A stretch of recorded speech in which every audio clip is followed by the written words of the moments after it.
Cowboys have lived and worked in the west and southwest of the United States for over 3 centuries, and they are a famous symbol of the USA.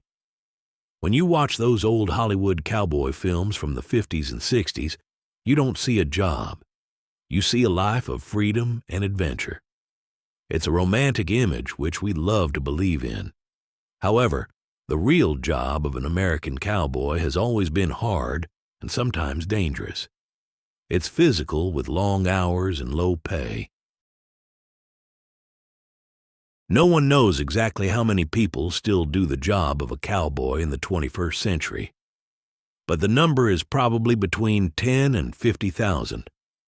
Life hasn't changed much for cowboys since the early days.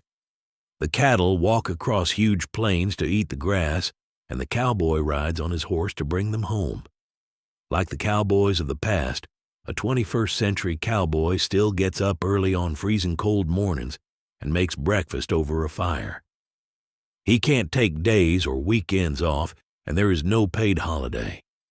And when you are in the middle of nowhere, your mobile phone doesn't work, so you can't make a call to family or friends when you feel lonely.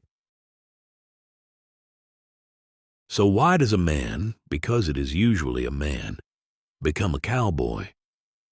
For some, it isn't a choice, because they are born into the life. Men like Blaine and Terrell.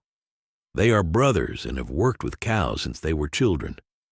Their mother had a ranch, and they rode a horse before they could walk. Both Blaine and Tyrell have large mustaches and wear traditional cowboy clothes with the famous hat and boots. They prefer the traditional cowboy culture. It's a real life about you, your horse, and the open country. Last winter, they looked after 2,300 cows. Every day from December until April, they rode across nearly 100,000 acres of land with only the cattle and the horses for company. Unlike Blaine and Tyrell, some people choose the job later in life. Pat Criswell had an office job with the U.S. government. He made good money, but he didn't like city life and spending all day inside.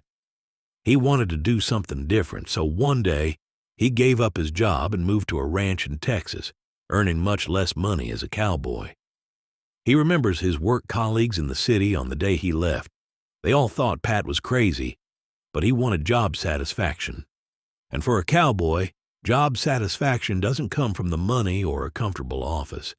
It comes from being free to wake up under the sky and being your own boss.